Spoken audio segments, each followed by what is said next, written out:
Welcome to the annual assembly of Novice Film Directors. We have invited different guests and representatives to represent their country. They'll be presenting a short film and they'll be judged by the following judges, Mr. Dagitan and Ms. Karay.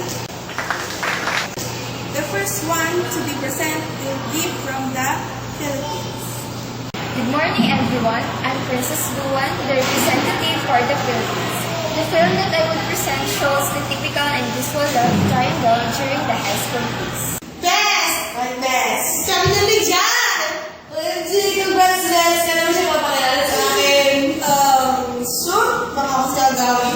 Grabe ka, best! May MP na ako. Talaga? Oo, best! Yung pinatawag mo. Sige, sagutin mo. Hello? Ganun ba? Sige, ingat! Bye-bye! Love you!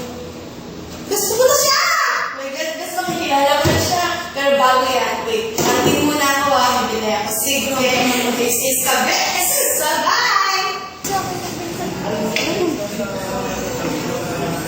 Babe? Bakit, babe? Baby? Baby? Oo, siya yung MU ko. MU mo? Girlfriend niya ako.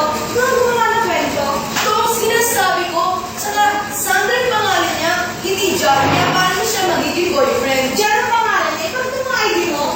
Sorry. Sinungaling ka. So, totoo nga. Malandi ka talaga ng babae na. Baka makaibigan ko na. Excuse me, mas malandi ka. Ikaw ang nakagaw. Tsaka bago pa man maging kayo dyan, naliligaw na siya sa akin. Akin siya. Pero kung girlfriend niya, wala kang karapatan. Akin siya. Sino ba naman yung bibigyan mo?